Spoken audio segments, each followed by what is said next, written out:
Okay, welcome back. Let's continue with where we left off. So, chapter one was all about an introduction to youth ministry. Who are the youth? Why do we need youth ministry in churches? And what is the role of youth in today's church? We looked at all of that. So, let's get a little bit slightly more deeper into youth ministry itself. So how do we begin to lead youth ministry, and what qualities and characteristics are required to lead youth ministry? Okay, so the second chapter is titled Youth Ministry with a Vision. Youth ministry with a vision. um, any ministry or anything that we do in life requires vision, for you to be successful, so to speak, in the worldly language. For us to be successful, or be it a successful businessman or entrepreneur, whatever it is, you need to have a vision. Basically, you need to see where you see yourself 5 years from now, 10 years from now, 15 years from now. If it's a business, you've already thought, like, you're thinking from backwards, like, okay, I see myself here. This is what I want. And so now I'm going to attain, work towards that. Right? That's the difference between, say, a vision and a mission. So what's the difference between a vision and a mission? How would you differentiate?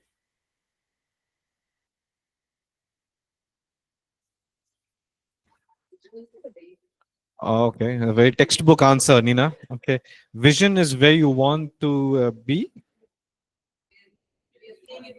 Yeah, seeing it now. Okay, mission is what the things that you do to get there. Yeah, textbook answer. Okay, yeah. So you see, okay, let's say for example, you have a church and you want, say, 100 people attending your church in 5 years' time. What steps and measures are you going to take to attain that? Those are missions. Short-term goals are called as missions, right? So in youth ministry, or in any ministry, but in our context, youth ministry, you need to have a vision. So what is the difference between, again, sight and vision? Can a blind person have vision? Okay, so I mean, it's a very simple differentiation that we need to understand. So your sight does not mean vision.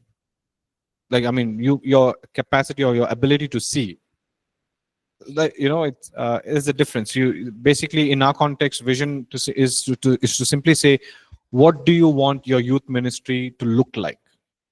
That is a vision, right? What do you want your youth ministry to look like?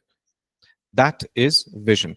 Because now, if you don't have vision, like, there's a textbook definition for vision I've mentioned in the notes. It says the dictionary defines vision as a vivid to imaginative conception or anticipation. And yeah, I prefer to define it as a goal that you have set out to accomplish. So if you are leading a ministry, if you are leading youth ministry, and if you do not have a vision, you are setting yourself up for failure and burnout. In ministry, most of the times you experience burnout not because you're doing too much, it's because you don't have a vision. So when you don't have a vision, you will experience burnouts very soon and very often. That's from my experience. Okay, so having a vision for your ministry will keep you on track, will keep you motivated intrinsically and extrinsically, will keep you inspired to do more. Are you with me? I like the analogy that says, okay, wait, someone, yeah, okay. Chaya says, the vision is about the future and what the what to achieve, while the mission is about the present and how the organization plans to achieve its vision. Yeah, very well said, Chaya. Thank you. Right. If so, any ministry or youth ministry without a vision, this is what it will look like. So, have you seen a treadmill? Have you seen a treadmill? Treadmill, you know what a treadmill is? Like in the gyms, you have people running, right? I mean, you are getting a lot of work done, but you're still in the same place. You get what I'm saying? So you can, as a ministry, as a church, and as a ministry, as like youth ministry, it can look like you're doing a lot. Like, oh, we did this, we did that, we did this, we did that. But without a vision, it's like you're just, there's too much momentum, like there's too many activities going on, but there's no real momentum. You're not going anywhere. It's like that old saying again, you're swimming in circles. Like you're just going round and round and round. You're not really going anywhere. Are you following? So once you've understood the importance of youth ministry in chapter 1 and you identified who they are, the next thing is, what is your vision for them? What is your vision for the youth ministry? You as a leader should be able to jot it down, write it down. This is my vision for the youth ministry in my church. Right? Anybody can wake up and say, I have a burden for the youth. Anybody can say that. But the challenge is when you have to sit down and begin to elaborate. Are you with me? Okay. And that's very important. It takes time. You need to wait on the Lord. But what do you want me to do? We'll look at that in the next chapters to come. But you just sit down and you wait. Lord, okay, you've placed me here as the youth pastor. What do you want me to do? And that was my conundrum. That was my challenge as well. And so I have no theological background. I have not been a youth pastor before that. It was like I was here, pushed off the cliff. Okay, you're the youth pastor now. And I go, okay, 150 young people at APC, at least. What do I do, Lord? What do I do? This overwhelming thing. What do I do?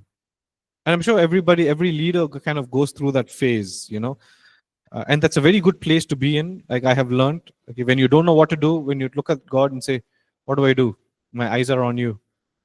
It's a wonderful place to be in because you are 100% reliant on Him. And there is no better place to be than in a place where you're saying, Lord, if you don't come through, I'm finished. If you do not come through, I am finished. If you don't put the words in my mouth to speak and lead what you want me to say, I don't know what I'm going to do. And I'm sure Joshua was pretty much in the same state in Joshua chapter 1. Moses, who had led them for all these years and decades, this leader that the entire nation looked up to, is suddenly dead. And God tells Joshua, he's like, as I was with Moses, I will be with you. Everything around you can be changing, Joshua. Everything around you can be changing, but I am your constant. I am the unchanging one. It's the best place to be. And so I found myself there and asked myself, okay, Lord, I'm the youth pastor now. What do I do? What do you want me to do? And so, God in His beauty, in His grace, and in His mercy, led me to these two scriptures, out of which I kind of built, I built a vision around these two scriptures. One is from Matthew chapter 22, and then Matthew chapter 28. One is the great commandment. It says, Jesus replied, so one of them asked Jesus, what is the greatest commandment according to you? And He said, love the Lord your God with all your heart, with all your soul, and with all your mind. This is the first and the greatest commandment. And the second is like it. Love your neighbor as yourself. All the law and the prophets hang on these two commandments. Okay? That was the first one. And the second is Matthew 28, 19 and 20. It says, therefore, go and make disciples of all nations, baptizing them in the name of the Father and of the Son and of the Holy Spirit, and teaching them to obey everything I have commanded you. And surely I am with you always to the very end of the age. So the Holy Spirit led me to these things, to these two scriptures, and helped me to see that let's break it down. Let's break down these verses and say, okay, Love the Lord your God with all your heart is worship. Love your neighbor as yourself is ministry. Go and make disciples, evangelism. Baptizing them, bringing them in is fellowship. Teaching them to obey is discipleship. Bang, just like that, I had a vision. Okay, so now I understand some of the pillars that my youth ministry can look like. I can begin to build on. Okay, so so let's look at it. Just a little bit more in elaborate way. So, love the Lord your God with all your heart is worship. Love your neighbor as yourself is ministry. What the root meaning of ministry or minister is? Being a cup bearer. That's what the root meaning of minister is. Right? Ministry has a very different understanding now, like finance minister, chief minister, this minister, that minister, all of that. But the root meaning of ministry means to be a cup bearer. That means to serve, like what Nehemiah was. Okay, that is to love your neighbor as yourself and go and make disciples. So I had these 5 pillars, so to speak, as a reference point in which I can build a youth ministry around and on. And so I'm just some of the points there that's mentioned in under worship. You've all have gone through praise and worship course, so these are all not new. So worship is celebrating God's presence and honoring Him with our lifestyle. Ministry is meeting the needs with love. Evangelism is sharing the gospel, sharing the good news. Fellowship and discipleship. Okay? So this was enough for me to build a vision for young people. And I had the youth core team that I put together. And then I gave them this challenge. I shared it with them first. Hey, these are the 5 things that I want to build the youth ministry around. I put them to test. Let's come up with a purpose or a vision statement. Right? Let's come up with a vision statement. So another challenge and another thing that I had to emphasize is that our vision statement should not look very different from the church's vision statement. Because most of the times what happens, and the reason where there's a rift between the church and the youth ministry of any church most of the time is it feels like youth ministry is completely alien and different to the church or what's happening in the church. And so there's a conflict between the pastor and the youth ministry. Right? It's like, what is this? And so I had to emphasize that, yes, this is a youth ministry, but we are part of APC. And so our vision statement that will help us build youth ministry should not be different from what's happening with the church and our church's vision statement to be the salt and light in the city of Bangalore and the voice to the nations and the nations. Right? And so that was a challenge. And then a few things that I told them to keep in mind is keep it simple, keep it meaningful. It should be action oriented. Like it should draw people to do something. A verb, okay? And should be compelling. So I gave them these 5 guidelines to come up with a vision statement. And I also, of course, help them. So for example, if you look at the notes there, I have mentioned, I've provided with its few alternative words. So for worship, you can use, say, exalt or passion or offer, offering, fellowship, few alternative words like enjoy, encourage, care, evangelism, expose, spread, rich. Just a few alternative words that they can use to come up with a vision statement. So I told them that in our vision statement, these 5 things have to be there. Right? So with the vision statement, these 5 things have to be mentioned in that statement. And so, and if you scroll down, we finally came up with this thing. It says, APC Youth Ministry exists to equip and empower. Okay, that there you have discipleship and whatnot. Equip and empower young people. Like, who do we want to equip and young people to become true worshippers of Jesus, love people, that's ministry, like love your neighbor as yourself, love people, and spread evangelism. His love in the city of Bangalore and the nation of India. So it immediately kind of looks very similar to the vision statement of APC, right? The heart of it is still the same, to be his voice to the nation and the nations, right? The heart is to go and make disciples. And yet, these 5 truths are also mentioned there.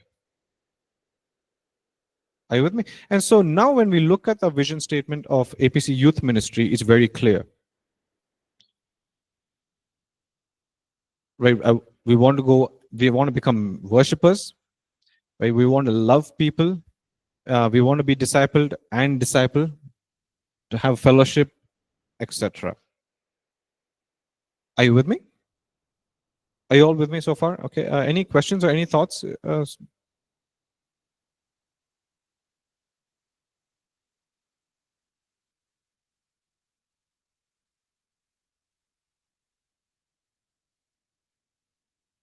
No?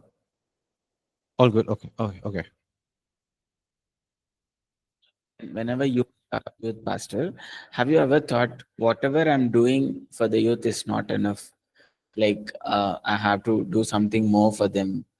And then how you actually came to a point what you have to do for them, Mm, like in the ministry, like how we nurture the church, whatever the events mm. we put in the church, like how you actually did this in youth ministry, because How? how you actually did like all the things, like Okay. what you have to do for them, Right. what kind of things. Right. Because at some point I was actually forced to the youth ministry, and after that when I came back to Bangalore, and if I think about all of this, I regret a lot, because I felt like I didn't do anything for Mm. them. I would have done a lot of things for them. Yeah. So that I left in a regret of and then I prayed and sat with God after that. But at your point, like Yeah. when you are as a youth pastor Yeah. serving us. Yeah. I mean, yeah, I've had that thought, especially when I stepped down as worship pastor due to the transition that was happening. And after I had stepped down and resigned fully, I was like, man, I should have done more. Did I do enough? And I think that's a very good question to reflect upon, and not to be birthed or to be led to regret or guilt. But I think it's just a good self-reflection on, did I do enough? And that should basically, I would use that to motivate myself to do more eventually. And so, yeah, in ministry, that the challenge is always there. Like, I want to do more. Did I do more? Did I do enough? It will always be there. But the what I've learned and what I've been taught is the very old school thing. How much you do doesn't matter, and how you did it matters. Like I said, no, we can do 100 things, but if your heart was not in the right place, you just did it. Like, Lord, Lord, I did this in your name. Go away from me. I do not know you. Right? So if it's just one thing that you did, and if you did it with all your heart, with all your passion and all your integrity, everything, if you did it well, um, well done, good and faithful servant. Yeah, and yeah. Another thing to keep in mind is that we are human beings and not doings. So we tend to forget that, is yeah, we just make peace with that.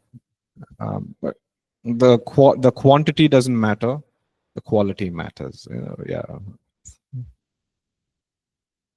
Anything else? Anybody? Any question? Any thoughts that you want to add?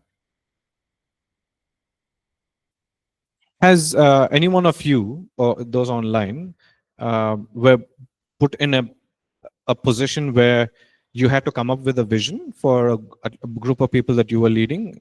Anybody that you would you like to share your experience, if that has happened, and how you went about doing it?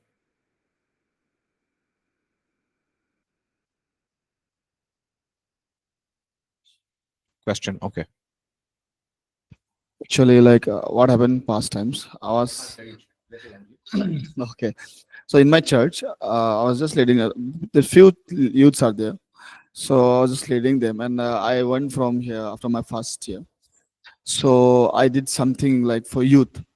It's not too big, but something like at the time like I would make some plans as a youth service. We did something out like not in church, out of place, field area, and it was our church field, not our church.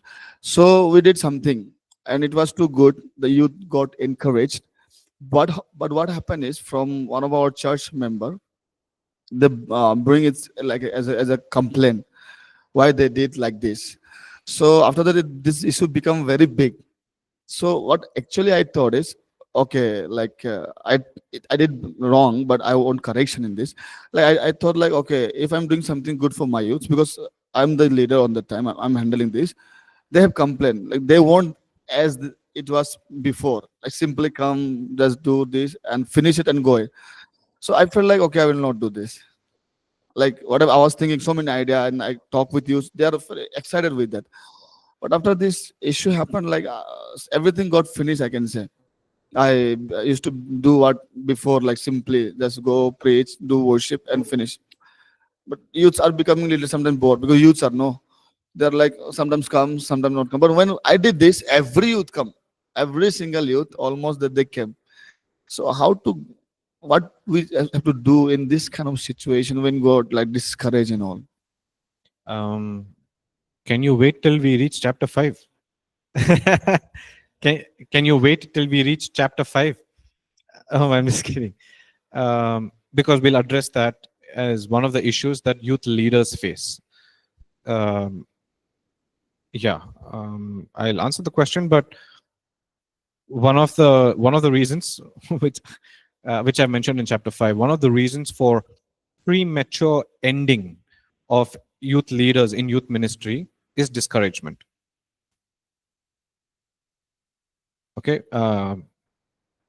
discouragement is there in ministry, regardless of which ministry you're leading, because people are involved. Anywhere, anytime people are involved, there is going to be good things, but there will also be negative things, because that's who we are. We like to make life difficult for people, each other. Yeah, one of the things that causes premature ending of youth leaders in youth ministry is discouragement.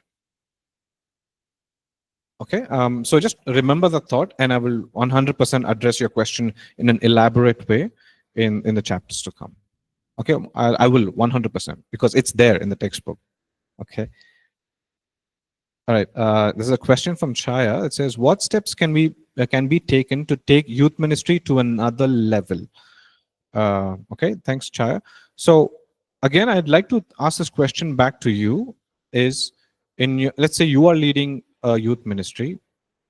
Okay.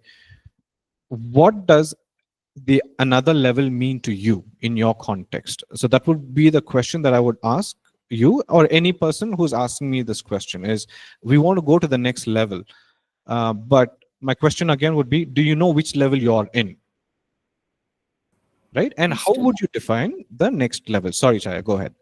No, no. It's okay. I wanted to know about spiritual maturity.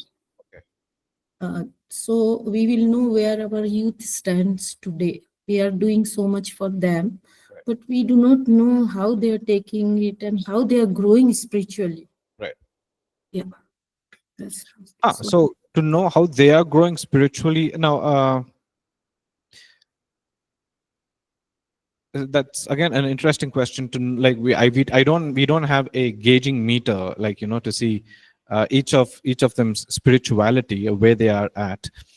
But in a generic sense, how I have been able to gauge where the young people are at spiritually is generally is how they would respond in a like a congregational gathering. Like if you have a youth event, it's like let's say a combined youth event, like a pit stop, whatnot. How many of them are showing up for that? How many of them are coming for youth meetings week after week? Um, People would come out again. This is not the only thing to gauge their spirituality, because beyond the congregational thing, it comes down to your personal interaction with them as well. Like and in that, in your one-on-one conversations with them, you can kind of gauge where they're at. Because if you have 50 people who are leading, um, I'm sure I at least I had the capacity to meet with a lot of people for coffee and whatnot. So in my one-on-one conversations, because anybody can lift their hands in church during youth combined youth meeting and worship and whatnot, but you don't know what they're going through, right? So having a one-on-one conversation is very essential, and that will kind of give you an idea of where they're at. And that's where also your youth core team comes into play, because your core team is an extension of who you are. Like my core team was an extension of me. Like they were my face. Like we have 5 locations, like APC North, South, East, West. I'm not omnipresent, right? And so we had core leaders from each of these locations. Like give me a report on what's happening and how they are doing, and then I would also meet with the young people one-on-one. And so that's how I would gauge, Chaya. That's what helped me gauge. Um, yeah. Is there anything else that any one of you would do something differently?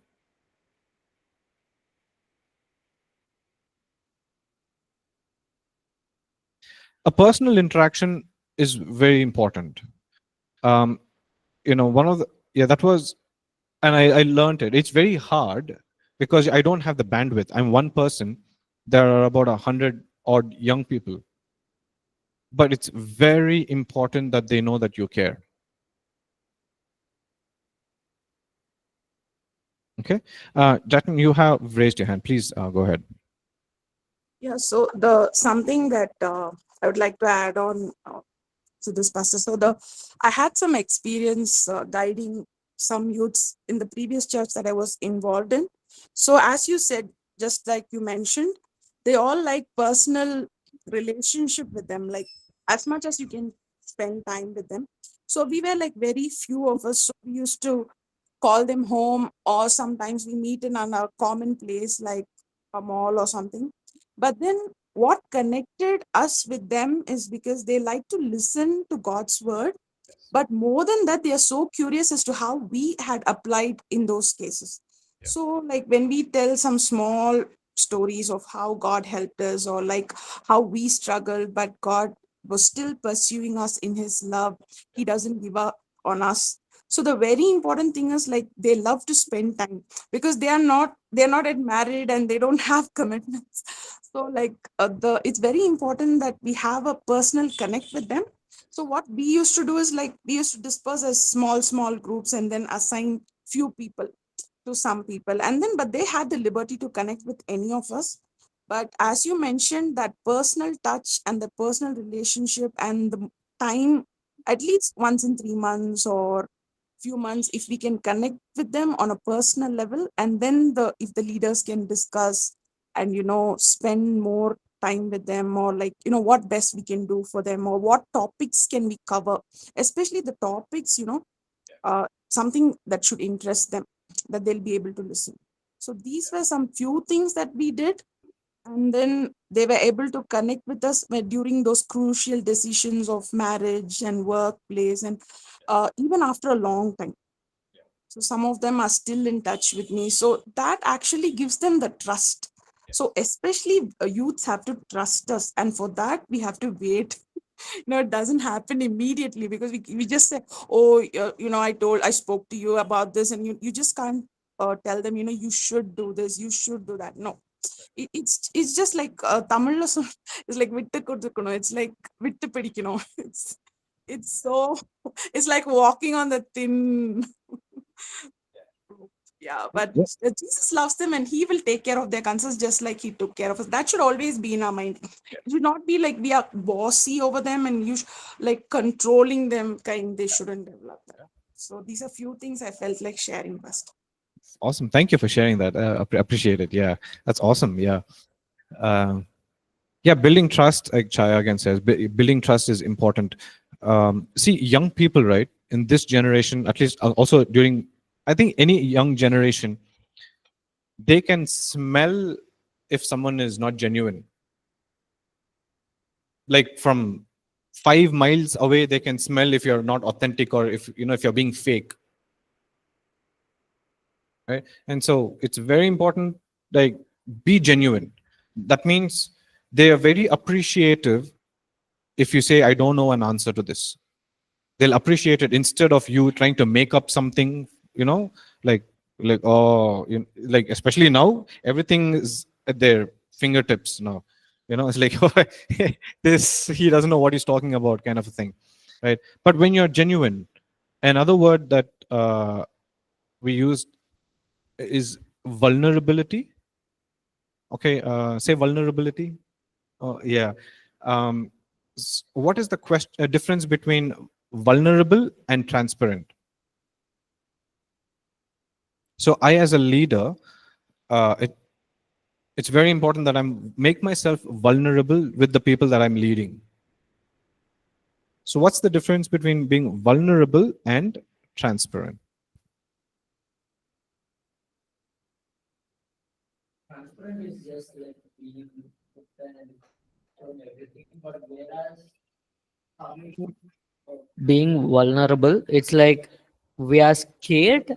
It kind of also gives a moment like being just keeping in the spot, but still choosing it, knowing like they will back us up. Yeah. See, vulnerability or vulnerable is a word that's kind of used in negatively in the world. It says, hey, don't be vulnerable. Like if you this, you're making yourself very vulnerable to attack of, or like you don't show your weaknesses. You're making yourself very vulnerable, right? But in our context, when I think relationships or close relationships are built on vulnerability.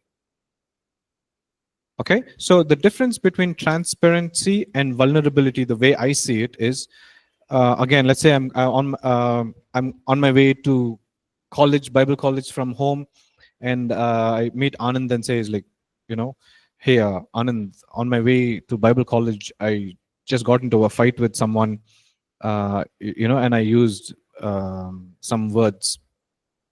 Now I've I've I've been very kind of transparent with him, and so he knows that information. So so he knows what happened.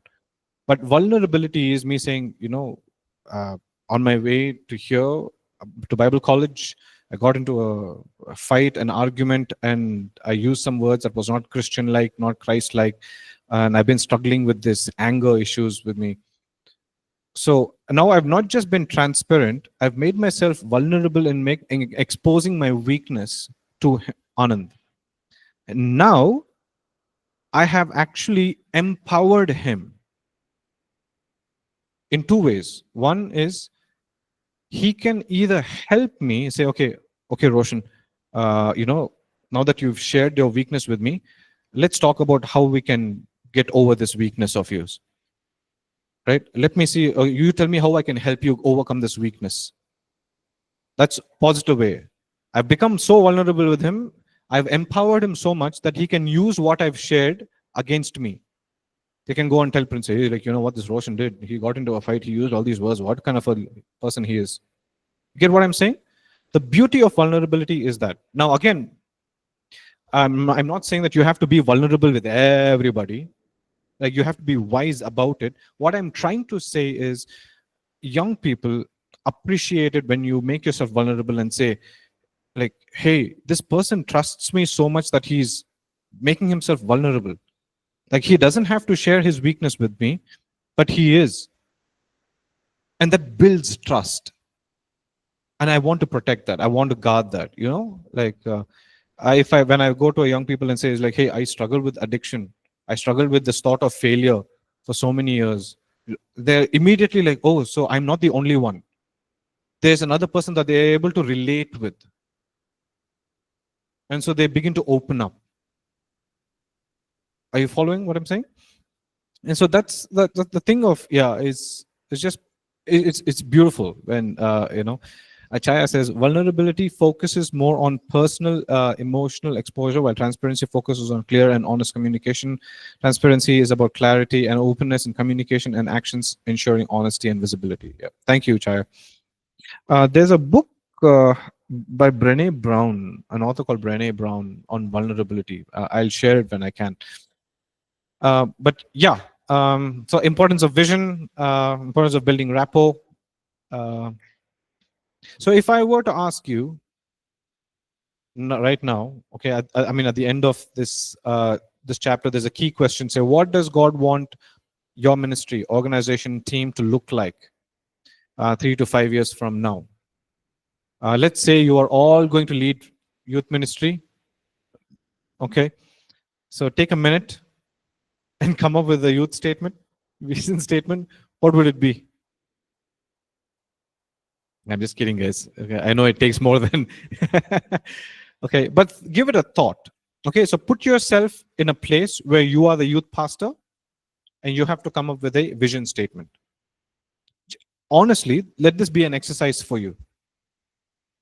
Okay, for all of you online as well. So just take a minute, like, and say, okay, what if I'm going to lead a youth ministry? This is my heart, this is my burden. Come up with a vision statement. Don't use Chat GPT. Like, all right, Chat, just help me come up with a vision statement now. You know, it's a very easy thing to do, huh? In conclusion, in Proverbs 29 verse 18 says, where there is no vision, the people perish. Right? Let's go to the next chapter. In identifying your audience, it's very simple. Now, there's a very famous circle, the image there, that is used to identifying audience. Now, the innermost part of your circle, you see there's the core, and as the circle goes out, the title changes: committed, congregation, crowd, and community. Now, why is it so important that we identify our audience? Now, it's not just to say, okay, my audience is young people. It's very generic, very general, right? Now, let's say 20 young people come to youth ministry, your youth meetings. Okay, let's say that. 20 young people come to your youth ministry Saturday evening. Out of the 20, 5 of them will be very passionate for Jesus. 5 of them will be like, okay, my friends called me, so I came. 5 of them will be like, my parents forced me to come, I came. Another 5 of them, I don't know what I'm doing here, I don't know how I came here. You know, so there are, among the young people, there are different kind of audiences, like, people who are attending youth ministry, who have different background.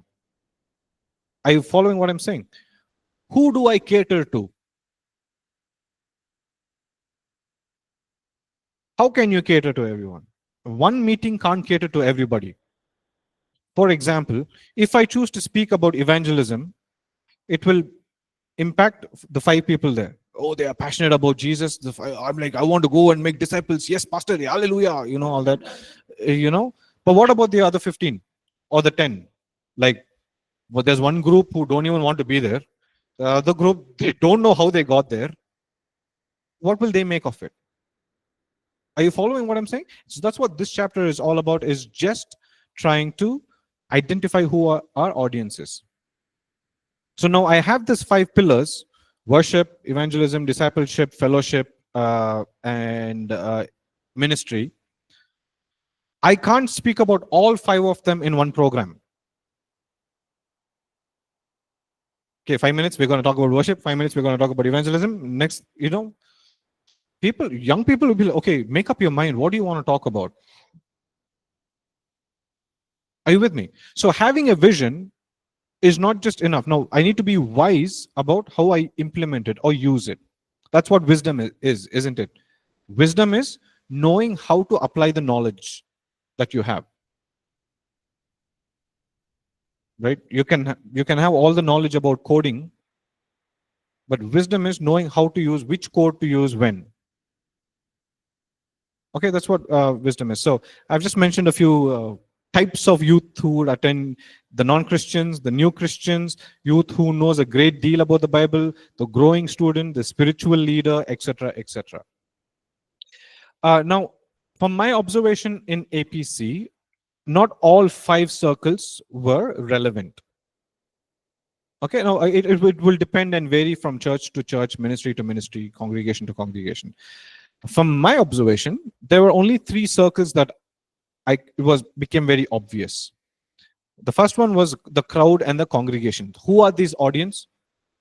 The crowd and the congregation people, they attend church. They may or may not have given their lives to Jesus. And they are shy or introvert people. Even before, when the pastor is giving the benediction, exit, gone, disappeared, like rapture.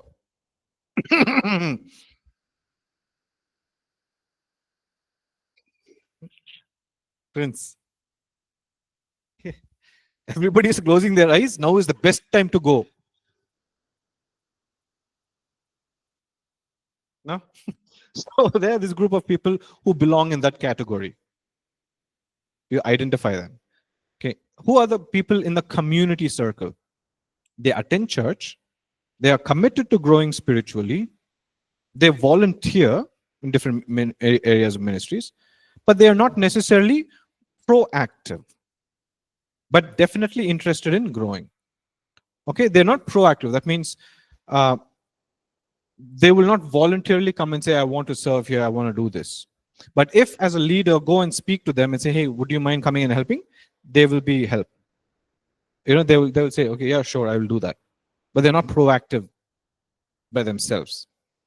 Okay, so they attend church, they are committed to growing spiritually, they volunteer even, but they're not necessarily proactive. Now, then we have the core. They attend church, they are committed to growing spiritually, they volunteer, they are proactive, they're committed to doing ministry. So the point here is of this chapter is to simply say, you have to get the people in the outer circles, those who are in the crowd in the congregation area. Our goal should be to bring them in. Not everybody has to be in this, like in the center of the center, but at least where they are proactive. So you identify a young bunch of young people and you say, okay, Francis, definitely outer courts of the outer courts. Okay. All right. So how do I bring Francis in? One step at a time. Not suddenly, okay, I want Francis to be from there, outer courts, direct, holy of holies. There's a process, there's a step. Okay, and there's so many things that involves there. You do life with him, understand what's going on with him, where he's spiritually, his understanding of spirituality, what he thinks about Jesus, what he thinks about Bible. You walk with him, right? You disciple, you journey with him, and then slowly you see there's a change. Right now he is committed, he's volunteering, but he's not proactive. My next step is, how do I get him to become proactive? I continue investing in his life. Are you with me? Okay, so from chapter 1, chapter 2, chapter 3, we identify who the youth are, what they do, their potential, all of that. And then when we come to chapter 3, we simply identify your audience. Who are the young people that you are ministering to? Do you know them? Are they all spiritually mature? Or where are they in spiritual? You have to gauge that as a leader. Okay? Because if you don't identify your audience, there's just, again, you will be doing a lot of things, but there won't be any momentum. You will be having week after week youth meetings, but then there is no growth. Because there are people who are just forced to be there. Are you with me? So it takes time and effort to identify who your audience are. All right. Any questions or any thoughts on this?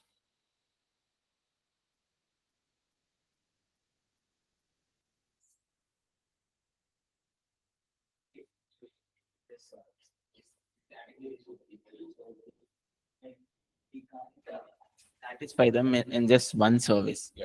But let's take how more we can, like how we can make them happy in the sense like to get connected with the thing what is going. Is Yeah. there any practical things that we can do? So okay, so one of the things, so I mentioned about the 5 pillars, right? Like the worship, evangelism, etc., whatnot, right?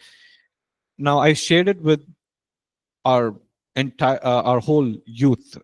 We would have something called as Youth Connect in the month of January of every year. It will be like a vision casting thing. So we have about 150 young people come for this meeting, and I would share about what this vision is, and then I will talk about worship, evangelism, and all of that. But after that, it's not enough that they know what the vision is, but I also tell them is like, hey, if you want to grow as a worshiper, we have these platforms, like, that's happening available in church. Like there's worship nights that you can be part of. There's a praise and worship e-learning course that you can take where you can grow as a worshiper, right? There's if you want to grow as a minister in the area of ministry, there's a platform for mission trips that you can go on and serve. You can serve in different areas. So I present them that there are different platforms. Like if you want to grow in your area of discipleship, there's like this APC publications, there's church apps. I am there, So I present them with not just what we want to do, but how you can go about doing it. And so now they know, okay, these are all the resources that's available for them to grow in all of this. And I'm also going to make use of the same resources to help them grow in these 5 areas. So, and you see, that's now I have a vision. That's the core thing. And so and my strategies can revolve around these things. And so that's the key. You need to have a vision. And so practical strategies will come. It will change. And you'll keep growing, and God will keep giving you ideas and different strategies. Now, He is the one who will also give you the vision, but you need to seek.